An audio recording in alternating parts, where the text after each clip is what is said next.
الحمد لله نحمده ونستعينه ونستغفره ونؤمن به ونتوكل عليه ونعوذ بالله من شرور أنفسنا ومن سيئات أعمالنا من يهده الله فلا مضل له ومن يضلله فلا هادي له ونشهد أن لا إله إلا الله وحده لا شريك له ونشهد أن سيدنا ونبينا وحبيبنا وشفيعنا وسندنا ومولانا محمدا عبده ورسوله أرسله الله تبارك وتعالى إلى كافة الناس بشيرا ونذيرا وداعيا إلى الله بإذنه وسراجا منيرا صلى الله عليه وعلى آله وصحبه وسلم تسليما كثيرا كثيرا.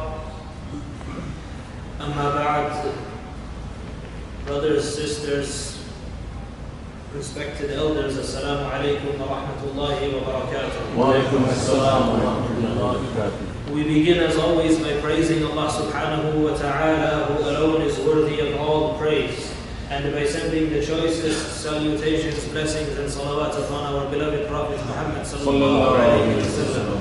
اللهم صل وسلم على سيدنا محمد وعلى آل سيدنا محمد كما صليت وسلمت على سيدنا إبراهيم وعلى آل سيدنا إبراهيم في العالمين إنك حميد مجيد. For any student of history,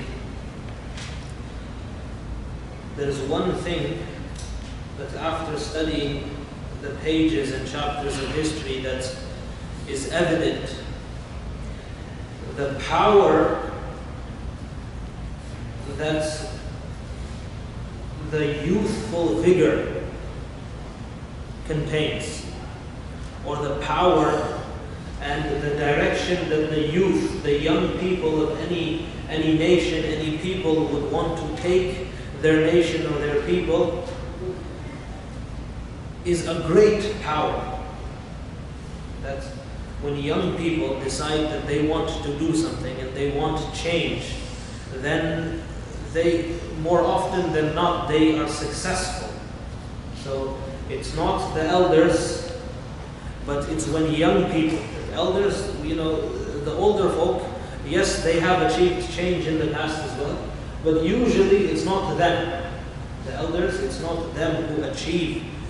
They are, many times they direct the youth. But achieving that change or achieving that goal is more often than not, if we look through the pages and chapters of history, is the job of the youth and the young people of any nation. And this is even more evident to us in our times, that the recent changes, for better or for worse, the recent changes in the Middle East, and what we now know as the Arab Spring or Rabi' al-Arabi, these changes, it was often, and again I say for better or for worse, they were the driving force behind these changes and the toppling of governments and of dictators. Again, for better or for worse, was done by the youth. And that is why Rasulullah sallallahu alayhi wa sallam, he placed a great deal of emphasis on the tarbiyah and the upbringing of the young companions of the young companions of the Prophet sallallahu alayhi wa sallam. And we find various methods used by the Prophet sallallahu alayhi wa sallam, employed by the Prophet sallallahu alayhi wa sallam to teach the youth and to empower the youth. Sometimes we find this by way of targheeb. The Prophet ﷺ is narrated to have said in the famous hadith that out of the 7 people that will be granted shade under the arsh of Allah subhanahu wa ta'ala on the day of judgment, one of these 7 is shabun nasha'a fi ibadatillah. That young man that used, or that young woman that used, and that used the prime of his or her youth and spent it in the worship of Allah subhanahu wa ta'ala. And sometimes the Prophet ﷺ would give seemingly impossible or very hard tasks to youth who otherwise would seem lack the experience to fulfill these tasks and these responsibilities. After the conquest of Makkah al-Mukarramah, who did the Prophet ﷺ make the governor of Makkah? His name was Attab bin Asid. He was 21 years old. And Mecca was a very difficult place at that time, because these people, that, you know, I will give you an example of how difficult Makkah al-Mukarramah was to run at that time. The Prophet of Allah sallallahu alayhi wa sallam himself, who was, you know, Makkah fell at his feet. He was the conqueror of Makkah al-Mukarramah without bloodshed, but nonetheless he was Fatih al-Makkah. He was the conqueror of Makkah. He was the one who conquered Makkah al-Mukarramah.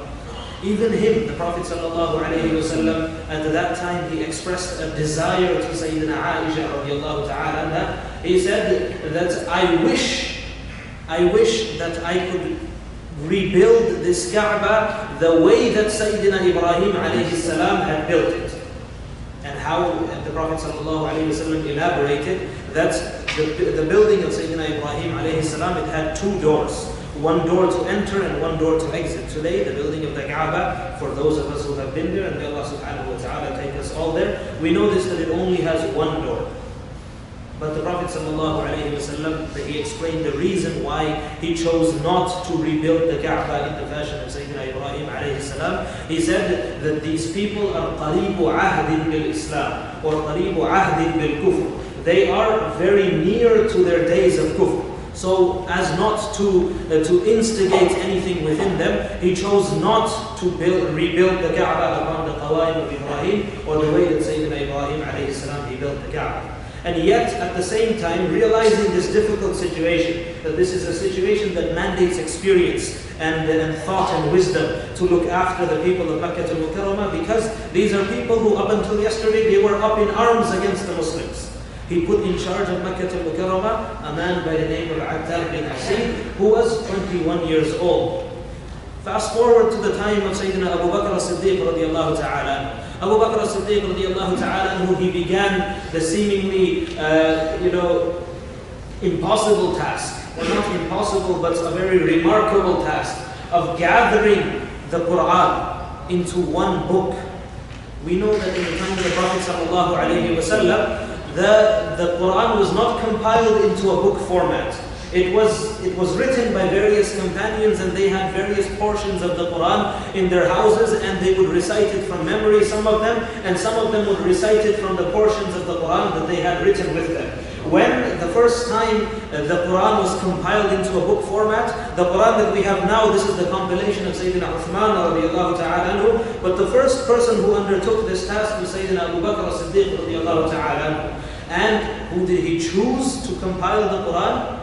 He chose Zayd bin Thabit radiallahu ta'ala anhu, who was 23 or 24 years of age at that time, for this enormous task. And by the way, the compilation of Sayyidina Uthman radiallahu ta'ala anhu, if we read through the method of compilation, we know that the primary source of the compilation of Sayyidina Uthman radiallahu ta'ala anhu was the compilation of Abu Bakr as-Siddiq radiallahu ta'ala anhu, that was looked after by none other than Zayd bin Thabit radiallahu ta'ala anhu, who was 23 years old at that time.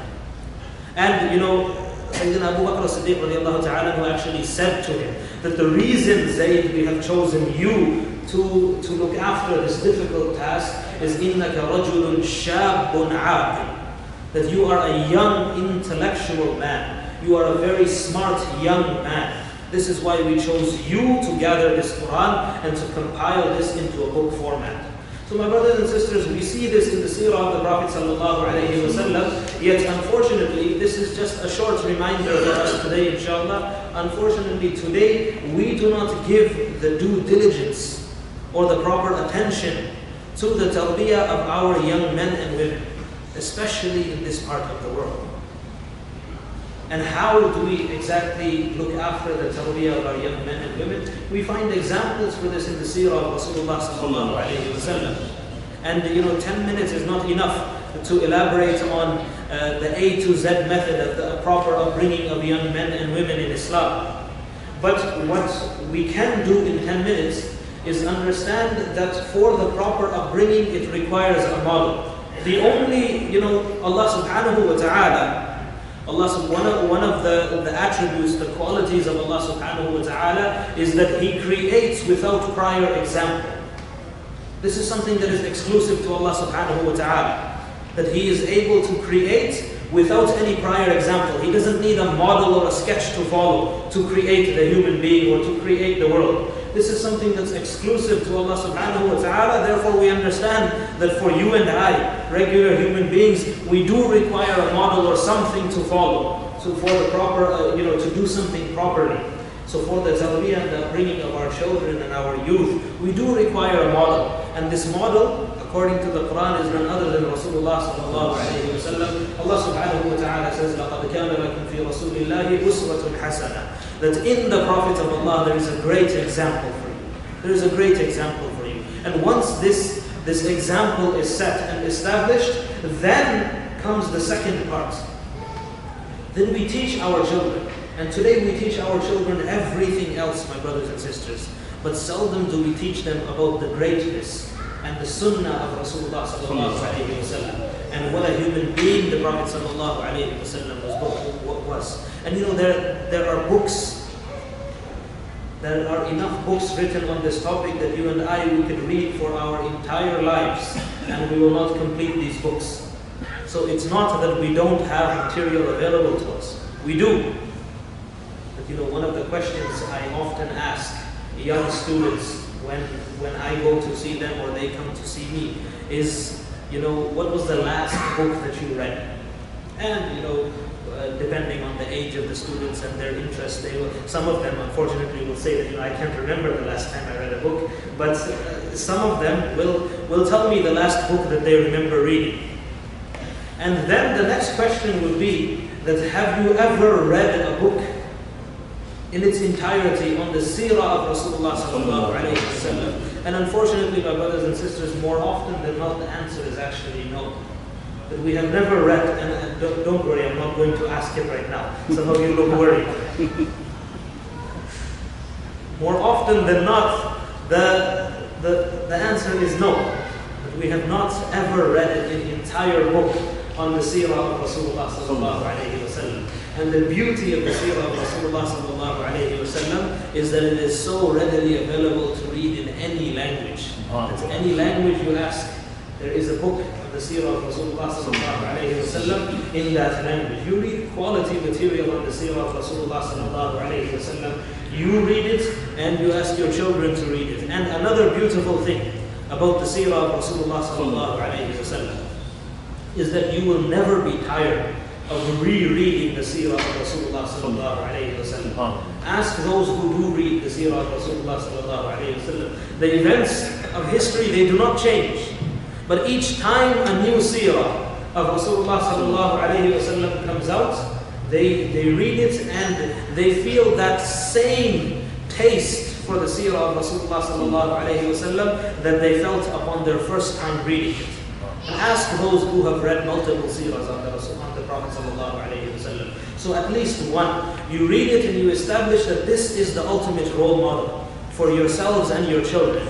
And then comes the second portion. Often we skip to the second and we forget the first. But we have not established the model. We have not established the model. We have not established who we are looking up to. And then we begin the nasiha. We begin the nasiha. And our nasiha, unfortunately, usually revolves around what you can and cannot do. Is this true or not? That, the moment a youth comes to the masjid and he's not dressed or she is not dressed appropriately, the first thing that many of us will take notice of is that, next time you come to the masjid, make sure you don't wear this. It's haram. So our Islam and our nasiha is a list of do's and don'ts. And we make our list of don'ts much longer than our list of do's. So this is our way of nasiha. We have not established the sunnah of Rasulullah sallallahu alayhi wa sallam in our own lives. We have not taught it to our children. Yet when we see something happening that is wrong, or what we perceive to be wrong, this is what we resort to. And this is not the correct way of going about doing things, my brothers and sisters, as our youth are going through a very, very difficult time. And there are many challenges that they face. So yes, sometimes according to your standards, their dress might be inappropriate, or something that they're doing might be inappropriate, according to your standards. And may Allah subhanahu wa ta'ala bless our parents, bless your parents, that raised us to these standards, and that taught us these standards of morality, and that taught us these standards of modesty. But we have to come to accept the fact that perhaps sometimes these standards that we set are too high, and they are not applicable, and they are not easily, they cannot be applied to the lives of our youth, and we have to be a little bit more easy with them. And through experience, my brothers and sisters, now I cannot say that I have decades of experience. If you wish to speak to somebody who has decades of experience, I'm afraid you're going to have to go somewhere else. But through the years of experience that I do have, that youth that was not criticized regarding their way of dressing, the third, fourth, or fifth time that they do end up coming to the masjid, they on their own, they change their way of dress. They come to realize that, the way I was dressing is not the way the individuals in this setting are dressed. Therefore, I must change the way I am dressed when I come to the masjid. And once they change the way they are dressed, or I'm just giving you an example, the way they are dressed, once they change that one thing, then this one thing, it leads to another. And before you know it, my brothers and sisters, these are model Muslim youth in the community. And my brothers and sisters, the last thing that I want to end with is that often our youth, they are searching for a purpose and meaning. That, what is the meaning of Islam? And what do we stand for as Muslims? And depending on who you ask, you will be given various, slogans that this is what we actually stand for. That, we stand for this or we stand for that. But if we look back at the Sharia and the pristine teachings of Rasulullah sallallahu alayhi wa sallam, that we can find 5 things that the Sharia stands for.